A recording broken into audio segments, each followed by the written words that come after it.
Que el Señor les bendiga.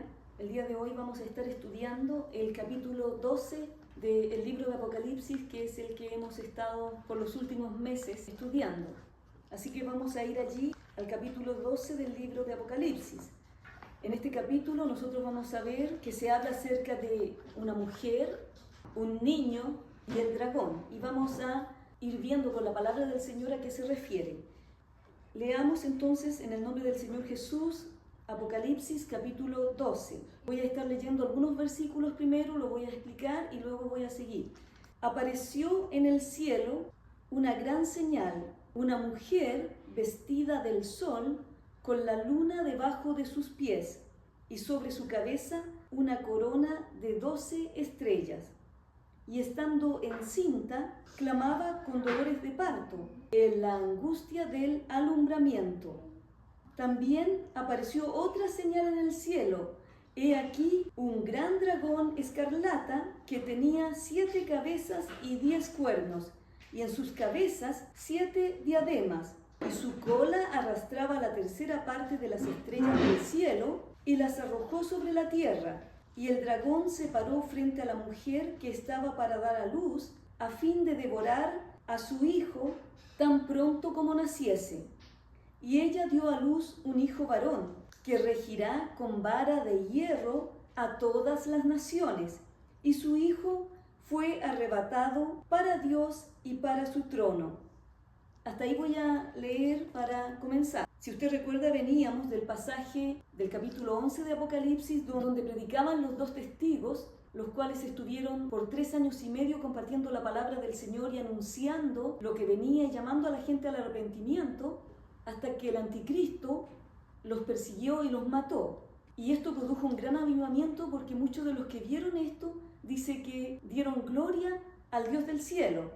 Luego se nos menciona en ese mismo capítulo 11 que se tocó la 7ª trompeta, y en un como resumen nos lleva hacia adelante de lo que va a ser también el final de los tiempos, donde el Señor va a recibir el reino y va a gobernar sobre las naciones de la tierra con vara de hierro.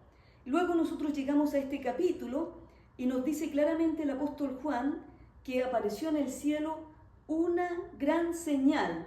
Entonces nos está hablando de una señal que en el fondo viene siendo algo simbólico. Y en este libro de Apocalipsis, en este capítulo, se nos mencionan 7 señales. Las voy a mencionar rápidamente: la mujer, el dragón, el hijo varón, el ángel Miguel, los descendientes de la mujer, la bestia que sale del mar y la bestia que sale de la tierra. La primera que se nos menciona es una gran señal, y esa señal era una mujer vestida del sol. Por lo tanto, entendemos que esa mujer no es literalmente una persona, sino que está representando a algo o a un grupo de personas. Entonces, esa mujer vestida del sol, con la luna debajo de sus pies y sobre su cabeza una corona de 12 estrellas, vamos a ver en la Biblia a qué se refiere. Algunos han especulado que esta mujer es la iglesia, lo cual vamos a ver que no es. Otros han especulado que esta mujer es la Virgen María, lo cual también vamos a ver más adelante si eso no es. Y así han habido otras conjeturas. Pero aquí la palabra del Señor nos dice que esta mujer estaba vestida del sol, con la luna debajo de sus pies y sobre su cabeza una corona de 12 estrellas. Y si nosotros vamos al libro de Génesis, capítulo 37, vamos a leer unos pocos versículos allí. Génesis, capítulo 37, versículos 9 al 11, nos dice lo siguiente: soñó aún otro sueño y lo contó a sus hermanos, diciendo: he aquí he soñado otro sueño, y he aquí que el sol y la luna y 11 estrellas se inclinaban a mí. Y lo contó a su padre y a sus hermanos, y su padre le reprendió y le dijo: ¿qué sueño es este que soñaste? ¿Acaso vendremos yo y tu madre y tus hermanos a postrarnos en tierra ante ti? Y sus hermanos le tenían envidia, mas su padre meditaba en esto. En el pasaje de Génesis estamos viendo a José, que tuvo estos sueños de Dios. Y uno de sus sueños es muy similar a lo que estamos viendo aquí en el pasaje de Apocalipsis, que veía a el sol, la luna y las estrellas que venían y se inclinaban a él. ¿Quién es José? José es el hijo de Israel y las 11 estrellas están representando a sus 11 hermanos. Entonces 11 más José son 12, de los cuales nació y salió al final la nación de Israel. Por lo tanto, cuando estamos viendo aquí a una mujer vestida del sol con la luna debajo de sus pies y sobre su cabeza una corona de 12 estrellas, está representando a la nación de Israel. ¿Por qué? Porque hay otros pasajes de la Biblia que usted puede leer en su casa, yo les voy a dar las citas. Isaías capítulo 54, versículos 1 al 6, Jeremías capítulo 3, versículo 20, Ezequiel capítulo 16, versículos 8 al 14, y Oseas capítulo 2, versículos 19 y 20, nos muestra que muchas veces en la Biblia se menciona a Israel como una mujer, y muchas otras mujeres que se mencionan en Apocalipsis generalmente están representando sistemas religiosos. Por ejemplo, se menciona en la Biblia, en Apocalipsis específicamente, capítulo 2, versículo 20, a Jezabel. Y Jezabel representa el sistema religioso de las falsas enseñanzas de la idolatría, que viene esto del Antiguo Testamento, de los libros de Primera y Segunda de Reyes, donde el profeta Elías se tiene que enfrentar a esta mujer, a esta reina, Jezabel, que se había casado con el rey Acab, pero el rey Acab era un hombre malvado, pero a la misma vez con un carácter débil y pecaminoso, que se dejó influenciar por esta mujer, y esta mujer trajo este sistema de falsas enseñanzas al pueblo de Israel, al punto que llegaron a adorar a otros dioses y al Dios verdadero no lo reconocían como tal, y se perseguía a los profetas de Dios. Por lo tanto, Jezabel en Apocalipsis representa las falsas enseñanzas. Ahora, también se menciona a otra mujer en Apocalipsis, la gran ramera, Apocalipsis capítulo 17, versículo 2. Y esta mujer representa a la falsa religión que, sobre todo en el último tiempo, en el tiempo de la gran tribulación, va a representar al sistema unido de religiones que se van a levantar en contra de Dios y van a adorar al anticristo. También se menciona a otra mujer, la esposa, Apocalipsis capítulo 19, versículos 7 y 8.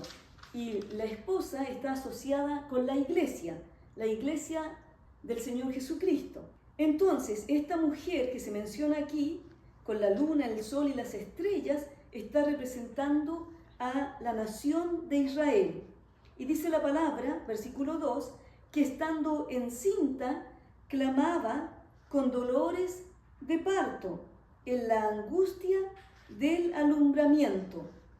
Estos dolores de parto representan los dolores de Israel en el tiempo del nacimiento de Jesús, cuando ellos estaban bajo la ocupación y la opresión del Imperio Romano.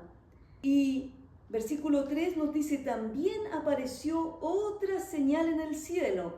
He aquí un gran dragón escarlata que tenía 7 cabezas y 10 cuernos, y en sus cabezas 7 diademas. Y con su cola arrastraba la tercera parte de las estrellas del cielo y las arrojó sobre la tierra, y el dragón se paró frente a la mujer que estaba para dar a luz, a fin de devorar a su hijo tan pronto como naciese. El dragón representa en la Biblia la naturaleza y el carácter y el poder feroz y la naturaleza asesina que tiene a quien está representando. ¿Y a quién está representando el dragón? De acuerdo a lo que dice la palabra del Señor, está representando a Satanás. Lo vamos a ver en unos versículos más adelante. Y tenía coronas. Esas coronas son reclamos presuntuosos de una autoridad real en contra del Rey verdadero, porque recuerde que la palabra nos dice que el Señor es el Rey de Reyes y Señor de señores, el Dios Todopoderoso. Entonces, estos cuernos representan reinos, y usted lo puede leer en Daniel capítulo 7, versículos 7 y 8, donde se mencionan estos cuernos también. Y este dragón dice que se paró frente a la mujer que estaba por dar a luz, a fin de que de devorar a su hijo tan pronto como naciese. Y recuerde usted que cuando en el tiempo del nacimiento del Señor Jesucristo, Herodes, que gobernaba lo que era Israel en ese tiempo, comandado por el Imperio Romano, persiguió al Señor Jesucristo. Cuando supo que los reyes del Oriente habían venido para adorar al rey que había nacido en Belén, entonces él quiso primero engañarlos para que le dijeran dónde exactamente estaba y poder así matarlo y deshacerse del Señor Jesús. Y cuando no lo logró, entonces mandó a matar a los niños pequeños menores de 2 años, porque lo que querían era deshacerse del Señor. Y el enemigo siempre que hay una obra de Dios, hay un propósito de Dios en la vida de una persona, el enemigo a través de todos los medios trata de destruirlo, de matarlo, de deshacerse de esa persona o de lo que Dios quiere hacer a través de esa persona o de ese ministerio. Entonces, tampoco lo pudo lograr porque el enemigo, el diablo, no es omnisciente, quiere decir que él no sabe todo, tampoco es omnipresente, es decir, no está en todo lugar. Así que nosotros podemos confiar plenamente en el Señor, que si nosotros estamos en Cristo, nadie nos va a arrebatar de la mano del Señor, hasta que sea el tiempo de Dios para nosotros. Esa es la confianza que tenemos que tener en Él, porque si no, entraríamos en un miedo y en un pánico de las cosas que nos pueden pasar. Pero recuerde que la palabra del Señor dice que si vivimos, para el Señor vivimos, y si morimos, para el Señor morimos. Sea que vivamos o que muramos, somos del Señor. Amén. Y nuestras vidas están en las manos del Señor. Aquí el dragón se paró frente a la mujer para devorar a su hijo tan pronto como naciese. Versículo 5 nos dice, y ella dio a luz un hijo varón, que regirá con vara de hierro a todas las naciones. Y nosotros vimos que el que rige con vara de hierro a las naciones es el Señor Jesucristo. Gloria a Dios. Y su hijo fue arrebatado para Dios y para su trono. Aquí en este pasaje, en este versículo, inmediatamente se nos habla del inicio del ministerio del Señor cuando Él estaba naciendo, y luego va al final, cuando el Señor nos dice la palabra que en el milenio, en este periodo donde el Señor va a estar gobernando por 1000 años, Él va a gobernar con vara de hierro las naciones. El niño que nace allí, el hijo varón, está representando al Señor Jesucristo. Versículo 6. Y la mujer huyó al desierto, donde tiene lugar preparado por Dios para que allí la sustenten por 1260 días. Y la semana pasada mencionábamos que 1260 días representaban 3 años y medio, es decir, la mitad de la tribulación. Lo más probable que estos 1260 días estén representando la segunda parte de la tribulación. ¿Por qué? Porque cuando los judíos, los israelitas, se den cuenta que el anticristo es aquel que se está haciendo pasar por el Mesías y quiera y demande adoración de ellos y se siente en el templo de Dios y quiera hacerse igual a Dios, se den cuenta que es un falsante, entonces ellos no van a querer reconocerlo y van a ser perseguidos por el anticristo y sus ejércitos y su sistema religioso, gobernado por el falso profeta que va a estar llevando, recuerde lo que dice la palabra, a que todos adoren al anticristo. Y la mujer huyó al desierto. Esa huida al desierto, nosotros podemos ver en Mateo 24, versículo 16, las palabras del Señor Jesucristo a los judíos de su tiempo. Y les dice, versículo 15, por tanto, cuando veáis en el lugar santo la abominación desoladora de que habló el profeta Daniel, el que le entienda, entonces los que estén en Judea huyan a los montes. Muchos piensan que ese lugar donde los judíos van a huir, la nación de Israel va a huir, es Petra, que está al sur del Mar Muerto. Y según se informa, han habido algunos hombres de negocios cristianos que han abastecido ese lugar con comida y con tratados, con folletos del Evangelio escritos en hebreo, porque cuando ellos comiencen a ser perseguidos acérrimamente por el anticristo, ellos van a tener que huir, y el lugar al que van a huir se piensa que es en el desierto, donde está esta ciudad de Petra, y que lo más probable va a ocurrir un terremoto que va a dejar cerrada la entrada a ese lugar, porque la entrada a ese lugar, donde hay como muchas habitaciones hechas en las peñas, es una entrada muy pequeña. Entonces, si es cerrada, no van a poder entrar allí para atacarlos. Y dice la palabra que está ese lugar preparado por Dios para que allí la sustenten por 1260 días, es decir, por estos 3 años y medio. Por lo tanto, cuando la nación de Israel sea perseguida y esté en la peor angustia terrible, ellos van a huir allí, y Dios, recuerde que la palabra dice que hay un remanente que va a creer en el Señor Jesucristo durante esta persecución acérrima que va a venir sobre ellos. Y si usted mira la historia, esta persecución es una persecución que ha venido a través de los siglos en contra del pueblo de Israel. Y en el día de hoy nosotros vivimos en tiempos donde el antisemitismo ha crecido de una manera tremenda. Se puede ver claramente, y estamos viviendo días donde a la nación de Israel, las naciones de la tierra la odian. ¿Por qué? Porque de la nación de Israel, si usted se puede dar cuenta, nació el Señor Jesucristo. Y lo que mencionaba acerca de la mujer, ¿se acuerda que algunos decían que la mujer es María? Solamente 2 personas podrían ser, o María o la nación de Israel, porque María físicamente dio a luz al Señor Jesús, y la nación de Israel dio a luz al Señor Jesucristo. Por lo tanto, esta mujer o es María o es Israel. Pero nosotros nos vamos a dar cuenta, a través de la lectura de este pasaje, que no es María. Y la mujer huyó al desierto. No podría decirse de María que huyó al desierto ahora, a un lugar preparado por Dios para que allí la sustenten por 1260 días. Por lo tanto, la única alternativa que queda es que esa mujer es Israel. Versículo 7. Después hubo gran batalla en el cielo. Miguel y sus ángeles luchaban contra el dragón, y luchaban el dragón y sus ángeles, pero no prevalecieron, ni se halló ya lugar para ellos en el cielo. Entonces, hasta este momento que estamos leyendo, nosotros nos damos cuenta que de alguna manera todavía Satanás, que está representado allí por el dragón, tiene acceso en alguna forma al cielo.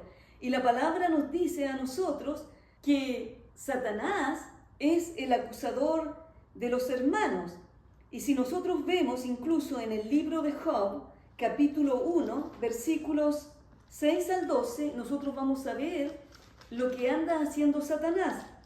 Un día vinieron a presentarse delante de Jehová los hijos de Dios, entre los cuales vino también Satanás. Y dijo Jehová a Satanás: ¿de dónde vienes? Respondiendo Satanás a Jehová dijo: de rodear la tierra y de andar por ella. Y Jehová dijo a Satanás: ¿no has considerado a mi siervo Job, que no hay otro como él en la tierra, varón perfecto y recto, temeroso de Dios y apartado del mal? Respondiendo Satanás a Jehová dijo: ¿acaso teme Job a Dios de balde? ¿No le ha cercado alrededor a él y a su casa y a todo lo que tiene? Al trabajo de sus manos has dado bendición, por tanto sus bienes han aumentado sobre la tierra. Versículo 11. Pero extiende ahora tu mano y toca todo lo que tiene, y verás si no blasfema contra ti en tu misma presencia. Dijo Jehová a Satanás: he aquí, todo lo que tiene está en tu mano, solamente no pongas tu mano sobre él. Y salió Satanás de delante de Jehová. Y usted, si lee el resto de la historia, usted se va a dar cuenta el ataque de Satanás sobre la vida de Job. Pero este varón no renegó en contra de Dios, y por eso Dios al final lo bendijo. Satanás no puede tocar su vida, no puede matarlo si Dios no la autoriza, si Dios no le da permiso, tal como lo vimos con los dos testigos en el capítulo 11 de Apocalipsis. El diablo a través del anticristo no pudo hacerles daño hasta que ellos terminaron su testimonio, hasta que ellos terminaron su misión. Entonces nada nos puede tocar si el Señor no lo permite. Incluso nosotros también leemos en los evangelios respecto a Pedro, que el Señor le dice a Pedro y a los otros discípulos: Satanás ha pedido en el fondo permiso para zarandearte, pero yo he rogado al Padre que tu fe no falte. Y aquí yo quiero hacer un paréntesis. Nosotros, los hijos de Dios, no estamos exentos de que cosas fuertes, cosas duras, cosas malas nos puedan pasar. ¿Por qué? Porque si el Señor lo permite por alguna razón, y nosotros amamos a Dios, a los que aman a Dios todas las cosas les ayudan a bien. El Señor, cuando le dijo esto a Pedro, no le dijo: mira, he orado para que esto no pase. Al contrario, le dijo: he orado para que tu fe no falte, porque es en medio de las pruebas, en medio de las dificultades, en medio de los zarandeos, cuando nuestra fe se fortalece, cuando realmente nos podemos levantar, cuando se ve quién es quién. Amén. Entonces, la palabra del Señor nos muestra aquí que la mujer huyó al desierto, allá fue sustentada, pero después nos menciona que hubo una gran batalla en el cielo. El dragón, es decir, el diablo, Satanás, luchaba contra Miguel y sus ángeles. Miguel, la Biblia lo menciona como el arcángel Miguel, es decir, una de las más altas categorías, rangos en el sistema angelical. Y luchaba el dragón contra Miguel y sus ángeles. Versículo 8, pero no prevalecieron, ni se halló lugar para ellos en el cielo. Entonces allí es cuando fue lanzado, versículo 9, y fue lanzado, porque fue derrotado por Miguel y sus ángeles, fuera el gran dragón, la serpiente antigua. ¿Y quién era la serpiente antigua? Que se llama Diablo y Satanás, el cual engaña al mundo entero. Fue arrojado a la tierra y sus ángeles fueron arrojados con él. Mire todos los nombres que se le da aquí a Satanás, al diablo. Se le menciona como la serpiente antigua. Entonces Satanás es representado en la Biblia como la serpiente antigua. ¿Y se acuerda usted que en Génesis, quién fue a engañar a Adán y a Eva? La serpiente antigua, que se llama Diablo y Satanás. Diablo quiere decir el calumniador, acusador. Y Satanás quiere decir adversario, el cual engaña, por lo tanto es un engañador. Engaña al mundo entero. Pero va a llegar el día en que el Señor, a través de Miguel y sus ángeles, y en esta guerra va a ser lanzado del cielo. Ahora la palabra nos muestra que Satanás es el acusador de los hermanos y va a acusarle delante de Dios. Así que cuando usted hace como cristiano alguna cosa que es incorrecta, viene Satanás y va: mira, ahí está tu hijo, mira lo que hizo, mira lo que dijo, mira cómo reaccionó, mira en el pecado que cayó. Pero la buena noticia es que el Señor, a través de su sacrificio en la cruz, ha provisto perdón para nuestros pecados. Y nos dice la palabra que si alguno hubiere pecado, abogado hay para con el Padre, a Jesucristo el justo. Así que lo que nosotros tenemos que hacer cuando hemos pecado, cuando hemos caído delante de Dios y no hemos hecho lo correcto, tenemos que arrepentirnos delante del Señor, confesarle a Él nuestros pecados y apartarnos.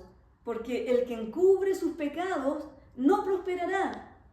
Dice la palabra en Proverbios capítulo 28, versículo 13. El que encubre sus pecados no prosperará, pero el que los confiesa y se aparta alcanzará misericordia. Hay misericordia en el Señor Jesucristo, hay misericordia a través del sacrificio de Cristo. Gloria a Dios por eso, porque nosotros no confiamos nuestra salvación, nuestra entrada al cielo en nosotros mismos, sino en aquel sacrificio que el Señor hizo en la cruz del Calvario.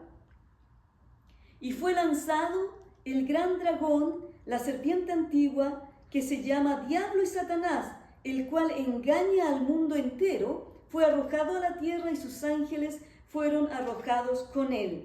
Y si vamos juntos al versículo 4 de este mismo capítulo, mire lo que dice. Y su cola del dragón arrastraba la tercera parte de las estrellas del cielo y las arrojó sobre la tierra.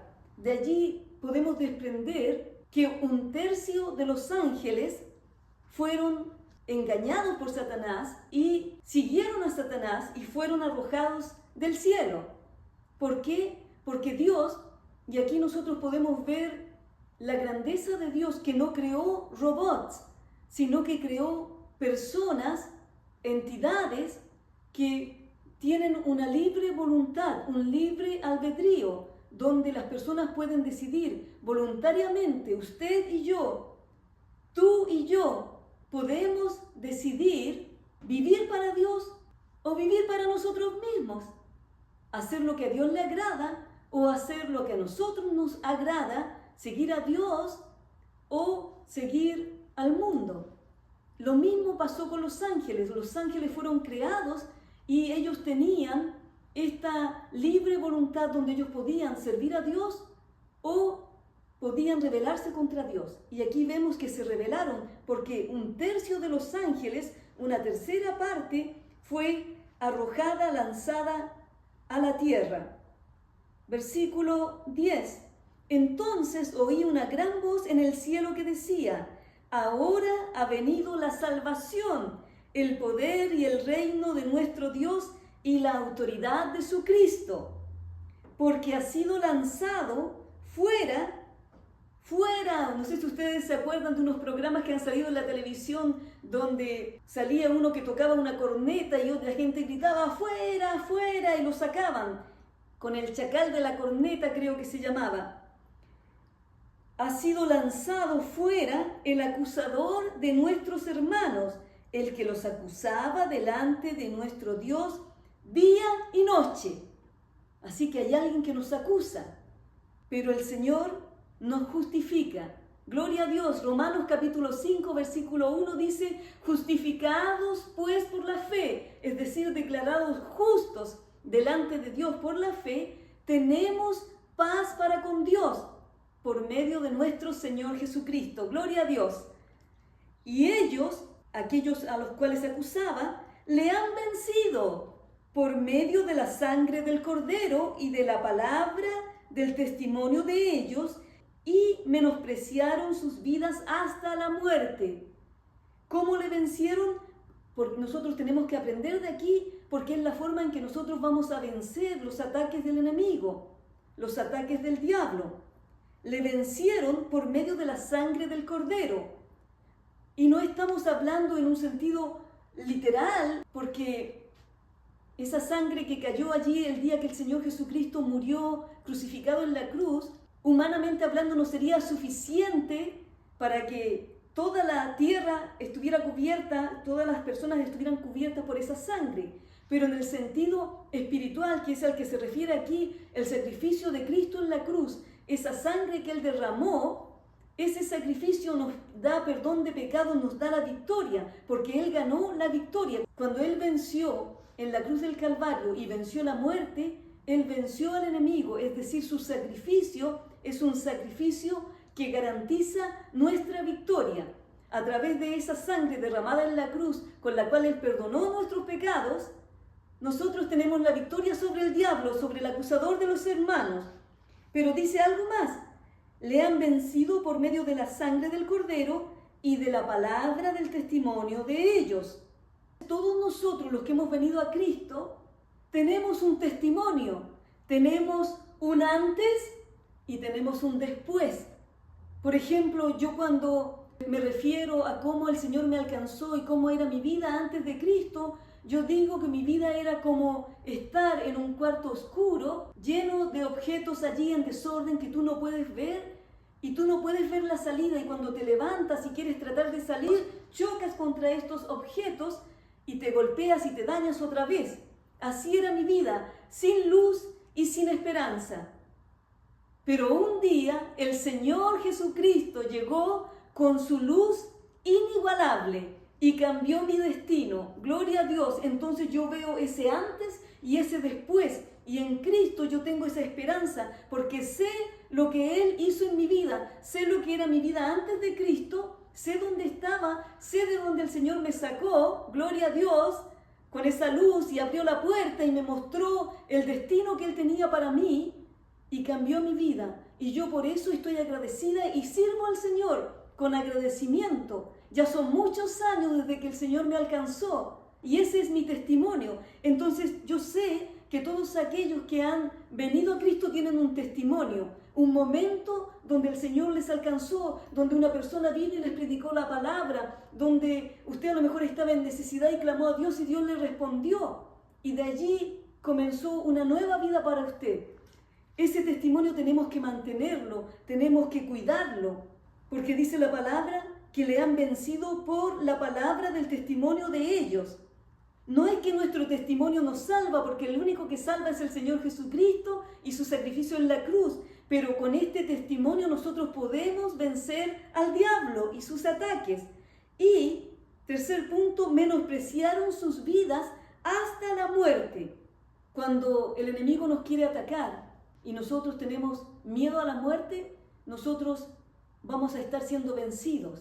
Pero si nosotros le perdemos ese miedo a la muerte, porque dice el apóstol Pablo que para el cristiano la muerte es ganancia, porque una vez que muere, una vez que deja de respirar en este mundo, pasa a la misma presencia de Dios. Y el Señor Jesucristo dijo: no temáis a los que matan el cuerpo, porque no pueden tocar tu alma, no pueden tocar tu vida espiritual. Cuando nosotros le perdemos el miedo a la muerte, entonces el enemigo ya ¿de qué nos va a atemorizar?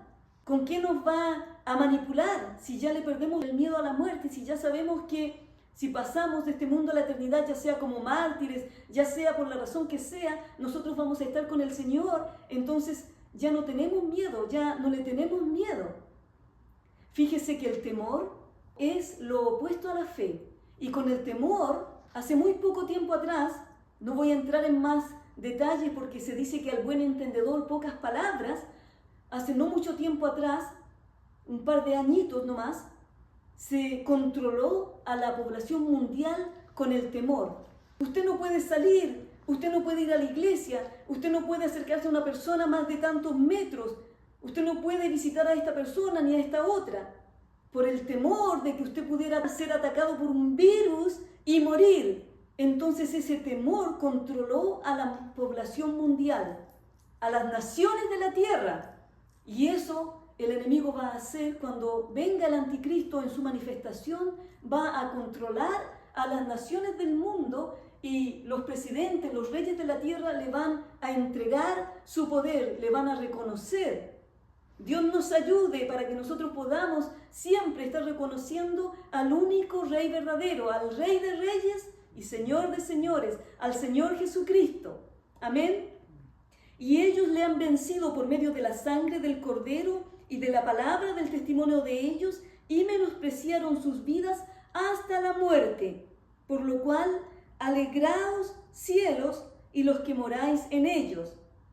Mientras el cielo se regocija, recuerda que leímos allí cómo ellos cantaban con alegría, con gran voz: ha venido la salvación, el poder y el reino de nuestro Dios y la autoridad de su Cristo. Mientras en el cielo hay alegría, miren lo que pasa en la tierra. Por lo cual alegraos cielos y los que moráis en ellos. ¡Ay de los moradores de la tierra y del mar! Porque el diablo ha descendido a vosotros con gran ira, sabiendo que tiene poco tiempo.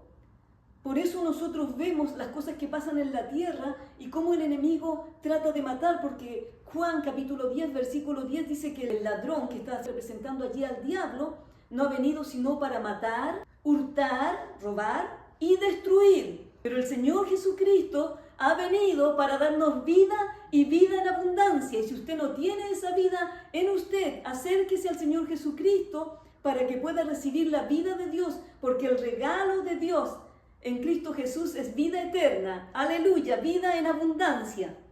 El diablo ha descendido a vosotros con gran ira sabiendo que tiene poco tiempo. Ya aquí estamos hablando que estamos más o menos en el tiempo de la mitad de la tribulación. Le queda poco tiempo y durante ese tiempo quiere tratar de llevarse las más almas con él. Por eso que nosotros ahora tenemos que hablar el Evangelio y predicar el Evangelio a nuestros familiares, a nuestros amigos y a las personas que el Señor ponga por delante, aunque nos miren como locos, aunque nos traten de locos, aunque se burlen de nosotros. No importa, porque burladores siempre van a haber.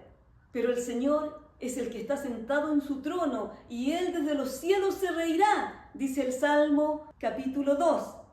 Y cuando vio el dragón que había sido arrojado a la tierra, persiguió a la mujer, es decir, a Israel, que había dado a luz al hijo varón. Y se le dieron a la mujer las dos alas de la gran águila para que volase de delante de la serpiente al desierto, a su lugar, donde es sustentada por un tiempo y tiempos y la mitad de un tiempo. Tiempo, un año; tiempos, 2 años más, ya van 3 años. Y la mitad de un tiempo, la mitad de un año, 3 años y medio. Y la serpiente arrojó de su boca tras la mujer agua como un río, para que fuese arrastrada por el río. Pero la tierra ayudó a la mujer, pues la tierra abrió su boca y tragó el río que el dragón había echado de su boca. Los estudiosos dicen que la tierra representa aquí a la nación de Israel. Entonces, por eso que usted ve que los judíos, a medida que vayan siendo atacados en diferentes países, van a anhelar volver a su tierra, a la tierra que Dios les dio, porque de alguna manera el Señor allí va a proveer para ellos la protección, la salvación. La tierra ayudó a la mujer y también nos menciona estas alas, en el versículo 14, estas alas de la gran águila. Muchos piensan que esa gran águila es Estados Unidos. ¿Por qué? Porque en el escudo de Estados Unidos aparece un gran águila. Pero en la Biblia nosotros vemos de que en más de una oportunidad el Señor, cuando rescata a Israel, menciona que los saca en alas de águila. Es decir, el Señor mismo es el que los rescata. ¿Qué medios Él puede usar? No lo sé. ¿Puede usar a Estados Unidos? Sí, puede usarlo. Pero no podríamos decir que es Estados Unidos. Cuando el Señor sacó incluso a Israel de Egipto, dice que los sacó en alas de águilas, es decir, de forma rápida, presurosa. Versículo 17. Entonces el dragón se llenó de ira contra la mujer, contra Israel, y se fue a hacer guerra contra el resto de la descendencia de ella, los que guardan los mandamientos de Dios y tienen el testimonio de Jesucristo. La mujer, Israel, dio a luz al Señor Jesucristo, y en el Señor Jesucristo nació la iglesia. Por lo tanto, aquellos también que crean en el Señor Jesucristo durante el tiempo de la gran tribulación, dice aquí que el dragón, que se llenó de ira contra la mujer y fue a hacer guerra contra el resto de la descendencia de ella, va a perseguir a aquellos que se conviertan a Cristo, que se entreguen al Señor Jesucristo, los gentiles, durante el tiempo de la gran tribulación. Los va a perseguir y muchos de ellos van a morir como mártires en ese tiempo. Por eso que nos habla la palabra en los capítulos anteriores del libro de Apocalipsis, que cuando aquellos en el capítulo 6 pedían que se les hiciera justicia y le clamaban a Dios las almas de aquellos decapitados a causa de la fe, el Señor les dice que esperen, que descansen un poco de tiempo más, porque todavía faltan otros que van a ser muertos de la misma manera, es decir, que van a ser mártires a causa de la fe en el Señor Jesucristo. La buena noticia es que Los que mueran aquí por causa de la fe en el Señor Jesucristo, una vez que dejen este mundo, van a pasar a la presencia del Señor, donde ya no habrá más muerte, no habrá más dolor, y donde el Señor va a enjugar, dice, la lágrima de los ojos de todos aquellos que han creído en Él. Así que nuestra esperanza está en Cristo, está en el Señor. Y aquí, aunque vemos las cosas que van a venir, simbólicamente, nosotros tenemos esperanza en Cristo. La mujer en este capítulo, voy a hacer un breve resumen, representa a Israel, esa señal que nos da. El dragón representa a Satanás, el hijo varón representa al Señor Jesucristo, el ángel Miguel representa al arcángel cabeza de las huestes celestiales, los descendientes de la mujer representan a los gentiles que vienen a la fe en Cristo Jesús, que creen en el Señor durante la tribulación. La bestia que sale del mar representa al anticristo, y la bestia que sale de la tierra, que vamos a estar viendo en el siguiente capítulo, representa al falso profeta. Pero todas estas cosas no deben opacar lo más importante, que en el Señor Jesucristo hay victoria, que el Señor venció y que nosotros en Él somos más que vencedores, más que victoriosos. Así que no importa lo que estés pasando, no importa los sufrimientos de esta vida, hay esperanza en Cristo, hay victoria en Cristo Jesús, y hay muchas promesas dadas en el libro de Apocalipsis, en los capítulos 2 y 3, que usted puede repasar, a aquellos que venzan todas las cosas que vamos a sufrir en esta tierra. Y hasta aquí quedo, y el Señor les bendiga grandemente.